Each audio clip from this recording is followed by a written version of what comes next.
राम नाम की लूट है, लूट सको तो लूट, अंत समय पछताओगे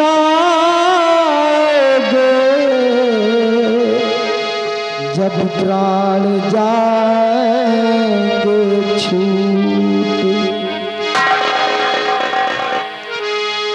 कि शब्द बने हैं तलवार,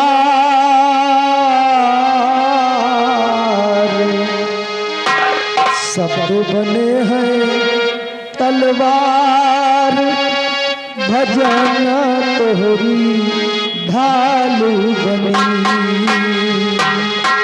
शब्द बने हैं तलवार, भजन तोहरी ढालू बनी।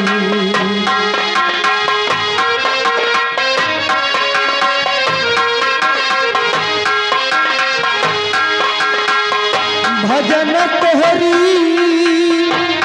ढालू बनी, शब्द बने हैं तलवार, भजन तोहरी ढालू बनी। शब्द बने हैं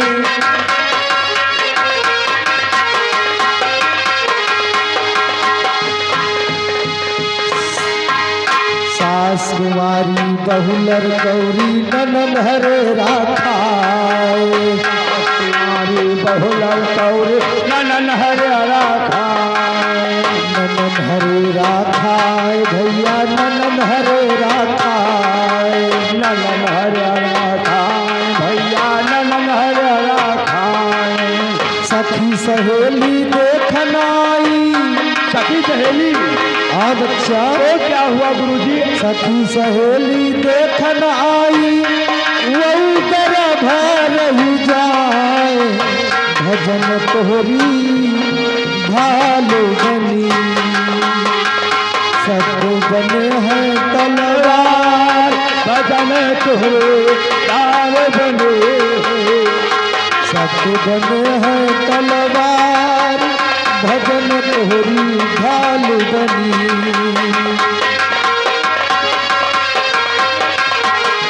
हरिओम हरिओम हरिओम हरिओम।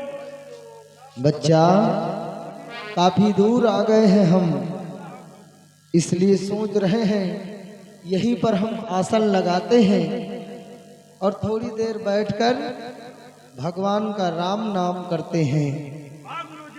उसके बाद आगे की मंजिल हम तय करेंगे।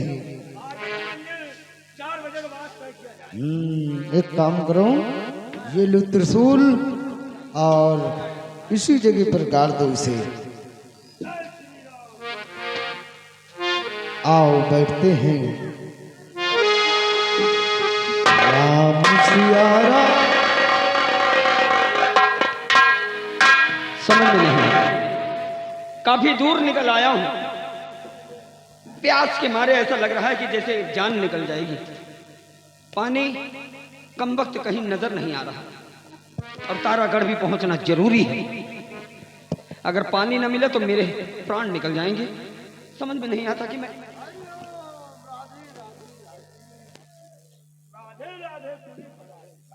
संत महात्मा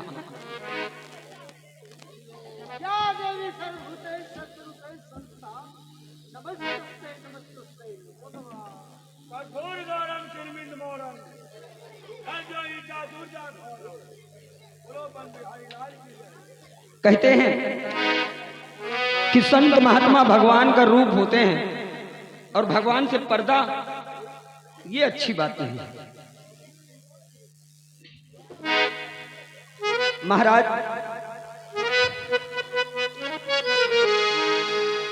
दंडवत करता हूं प्रभु।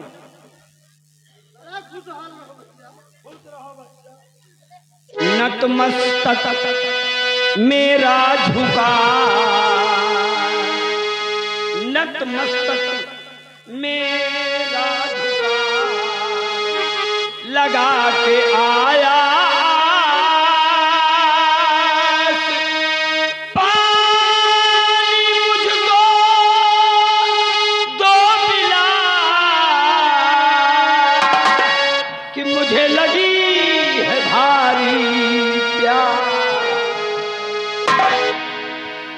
नहीं बेटा, अगर प्यासे हो तो पानी मिलेगा।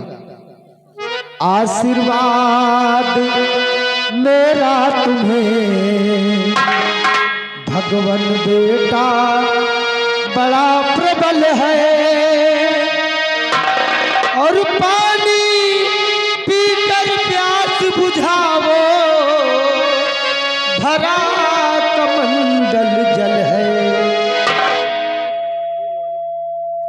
बेटा ये नौजवान प्यासा है, पानी पिलाना हमारा कर्तव्य है, धर्म कहलाता है, इसलिए इस नौजवान को पानी पिला दो बेटा।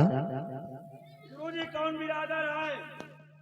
जब बाबा छुआई कमंडल की ना छुआई बेटा, जात बिरादरी से क्या मतलब? भगवान के बनाए हुए हम इंसान हैं।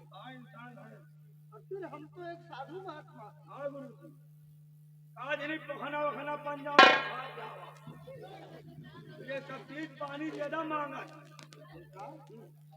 सारी बातों को छोड़कर इस बच्चे को ठीक है गुरु, पानी पिलाओ। पानी हम पिलाएंगे। आइए बेटा पानी पियोगे? बहुत प्यासे हो। जान तो हाथ जान ना जा पाइए, हम तुमको बचाएंगे बेटा। कौन बिरादर है? पहले पानी पिलाओ महाराज। बता के जाना।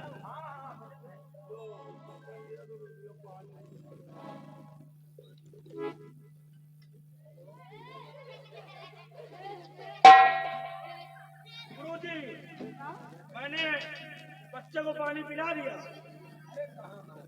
अरे कहाँ पिलाया है? आधा पानी तुक्का, हाथ का यहाँ समरसेबुल चल रहा है। यहाँ जंगल में पानी बड़े मुसीबत से मिल रहा है। अच्छा आपकी हाथ न धोयो, नहीं कहा हम वो धोए ले पी लो पियो।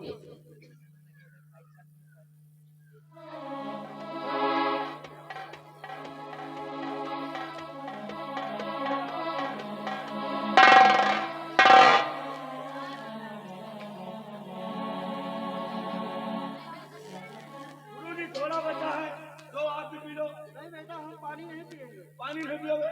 अन्न जल सब त्याग दिए हैं जब तक हम अपना मकसद पूरा नहीं करेंगे। अच्छा अंडा जल सबसे अब जाके जान में जान आई। महाराज भगवान बन गए आप मेरे लिए। ऐसा लगा कि जैसे अब दोबारा जन्म हुआ है महाराज। इसलिए अब दो बात आपसे कहना चाहता हूं महाराज, सुनिए। पिला पानी बचाई जा,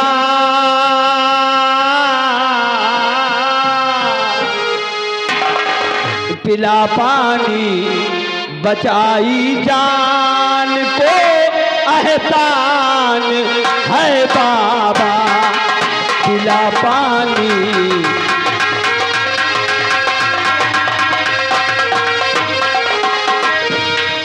पिला पानी बचाई जान को एहसान है बाबा। नहीं उपकार तो भूलूं, नहीं उपकार तो भूलूं, जिगर कुर्बान है बाबा। नहीं उपकार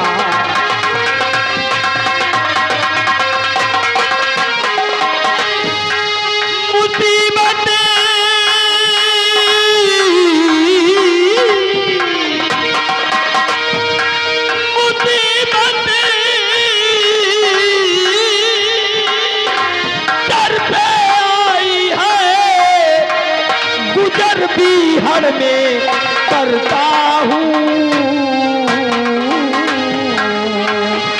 और करूँ मैं देश की सेवा, करूँ मैं देश की सेवा। मोहर सिंह नाम है बाबा, करूँ मैं देश की सेवा।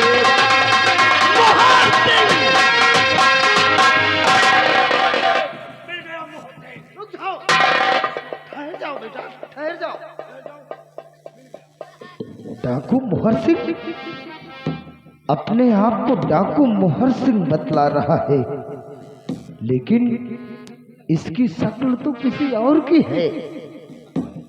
ठहरो, हम इस नौजवान से बात करते हैं। बेटा, एक बात पूछना चाहता हूं कि मुसीबत क्या पड़ी सर पर, मुसीबत क्या पड़ी सर पर, बने डाकू जो तुम बेटा, मुसीबत क्या पड़ी।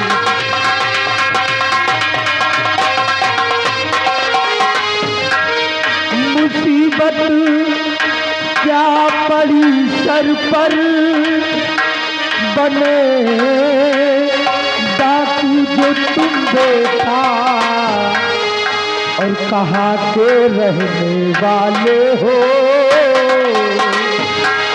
कहाँ के रहने वाले हो, तू सर किसके हो तुम बेटा।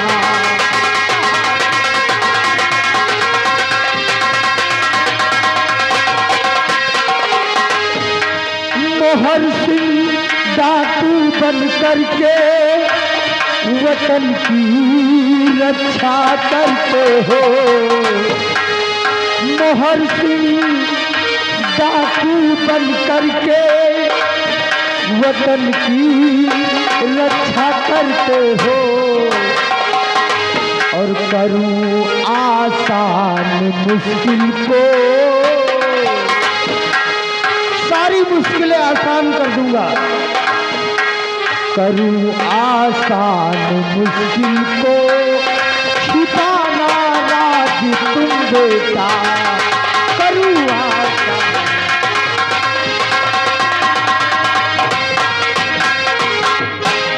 साफ साफ बताओ कि आखिर तुम कौन हो, मुझसे छिपाओ नहीं, क्योंकि मुझे सब कुछ मालूम है कि तुम कौन हो, डाकू मोहर सिंह हो या कि कोई और हो। ठीक कहा महाराज, ठीक कहा आपने, क्योंकि भगवान से कोई चीज कभी छुपी नहीं महाराज। महाराज, मैं तारागढ़ का युवराज, मेरा नाम अमर सिंह। हाँ महाराज, महाराज रतन सेन का बेटा। हाँ, डाकू मोहर सिंह बना हूँ महाराज, बड़ी लंबी कहानी है। बस करो बेटा, बस करो, मुझे पहले से ही एहसास हो रहा था, और आखिरकार मेरा शक बिल्कुल सही निकला। ये बेटा रतन सेन महाराज के, और तुम हो बेटा लाल, और अमर सेन मेरी तरफ जरा कीजिए ख्याल। हाँ,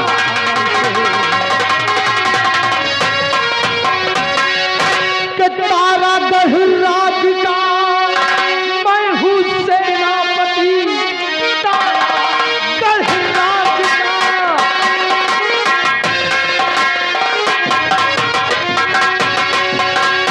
तारागढ़ राज का मैं हूँ सेनापति, और सबकी नजरों में बेटा मैं मारा गया।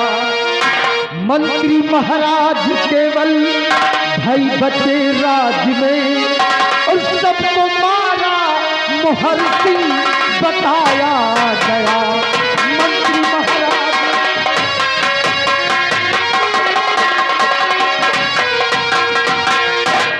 तारागढ़ राज के अंदर खून के ऊपर खून होते गए, और आज तक जितने भी खून हुए हैं सबका कातिल डाकू मोहर सिंह बतलाया जाता है। ये झूठ है सेनापति जी, ये बिल्कुल झूठ है। अरे भला मैं किसी का कत्ल क्यों करूंगा?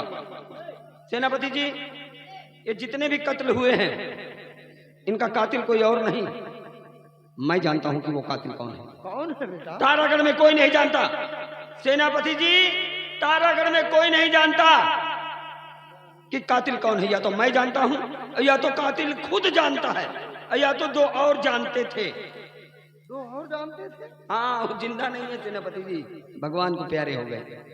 बड़ी लंबी कहानी है, लेकिन सेनापति जी आप हमारे नमकख्वार हैं, हमारा विश्वास है आप पर, तारागढ़ की जिम्मेदारी का भार है आप पर, इसलिए हम आपसे बता रहे हैं। सुनिए।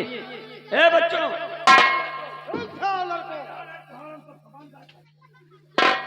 सेनापति जी, इस कहानी की शुरुआत उस समय हुई जब मेरा जन्म हुआ। जब तुम्हारा जन्म हुआ? हाँ सेनापति जी, इधर मेरा जन्म हुआ, उधर बलबीर सिंह का बेटा प्रकाश, उसने भी जन्म लिया। बलबीर सिंह का बेटा? मंत्री बलबीर सिंह की आंखों में लालच आ गई, पागल हो गया, वो वहशी हो गया। कैसी लालच? एक दिन ताज और तख्त की लालच सेनापति जी। अच्छा। एक दिन हमारे पिताजी ने कहा कि जाओ बलबीर सिंह हमारे बेटे को लेकर आओ। हाँ। वो गया मेरी माँ के पास, मुझे अपनी गोद में उठाया, लेकिन पिताजी के पास नहीं गया, फिर सीधा अपनी पत्नी के पास पहुंचा। मुझे ले जाकर अपनी पत्नी की गोद में डाल दिया और अपना बेटा उठाया, ले जाकर मेरी माँ की गोद में डाल दिया। बदल गए दोनों बच्चे, बदल गए। लेकिन धन्य बलबीर सिंह की पत्नी, उसकी ममता नहीं रुकी और ममता के कारण मजबूर होकर बलबीर सिंह की पत्नी पहुंच गई मेरी माँ के पास। मेरी माँ की गोद से उसने अपने बच्चे को उठाया और मुझे अपनी माँ की गोद में डाल दिया। दोनों बच्चे अपनी अपनी जगह, लेकिन ये राज बलबीर नहीं जानता था कि जो उसके घर में पल रहा है वो उसका सगा बेटा है। वो तो यही जानता था कि जो मेरे घर में पल रहा है वो महाराज का बेटा है। एक दिन वक्त पाकर गुस्से में आकर बलबीर सिंह अपने बेटे को ले जाकर जंगल में वहीं उसका कत्ल कर दिया अपने हाथों से। पीछे पीछे उसकी मां पहुंची और जब बलबीर सिंह की पत्नी ने सारी बात सही सही बता दी तो गुस्से में आकर उस हरामजादे ने अपनी पत्नी को भी मौत के घाट उतार दिया और मेरी जान का दुश्मन बनकर वो राजमहलों की तरफ दौड़ा। इत्तेफाक से उसी समय उसी जंगल में हम शिकार खेलने गए थे। हमने देखा कि मेरी मामी तो मरी पड़ी, लेकिन प्रकाश की सांसें चल रही थी। प्रकाश ने मरते मरते हमसे सारी रात सब कुछ सही सही बता दिया। सारे राज जब प्रकाश के द्वारा मुझे मालूम हुआ तो मैं अपनी जान बचाकर बीहड़ की तरफ भागा और डाकू मोहर सिंह के नाम से प्रचलित हो गया। बस एक ही ख्वाहिश है कि सच्चाई का पर्दाफाश करना है और बलबीर को उसके किए की सजा देना है। इसीलिए सेनापति जी मैं डाकू बनकर इधर उधर घूमता रहा। इन कत्ल का जिम्मेदार वही बलबीर सिंह है। बलबीर सिंह? हाँ सेनापति जी। समझ गया बेटा। आज तक खून के ऊपर खून राज्य के अंदर क्यों होते रहे? बेटा तुम तो अपने मामा बलबीर से बचने के लिए डाकू बन गए। लेकिन आप काहे साधु बन गए? बेटा मुझे भी तलाश है दुश्मन की। दुश्मन? हाँ, क्योंकि मेरी बहन राखी का कत्ल हो गया। मुझे भी जरूरत है उस कातिल की, इसलिए मैंने ये साधु का भेष बनाया है उस कातिल तक पहुंचने के लिए। सेनापति जी कहीं ऐसा तो नहीं कि राखी के कत्ल के पीछे वही हरामजादा बलबीर हो? बिल्कुल ठीक कह रहे हो बेटा। जब अपनी पत्नी और अपने बेटे को मौत के घाट उतार सकता है तो मेरी बहन को क्यों नहीं मौत के घाट उतार सकता? चलो इसी वक्त चलते हैं तारागढ़ राज्य और दरबार में पहुंचकर हम बलबीर सिंह से पूछते हैं, उससे मुलाकात करेंगे। हाँ सेनापति जी। और इन सबों के कत्ल के बारे में हम उससे सच्चाई जानेंगे। बलबीर तुम कौन? आप हमको नहीं जानो? नहीं नहीं, हम सिपाही महाबली हैं। पहलवान। अरे साले बलबीर से साले फोन के ऊपर फोन तुम कर रहे हो, तेरी ऐसी की तैसी। साले तेरे में इतना घुसो दूंगा तब मैं अपनी दाढ़ी बनवाऊंगा।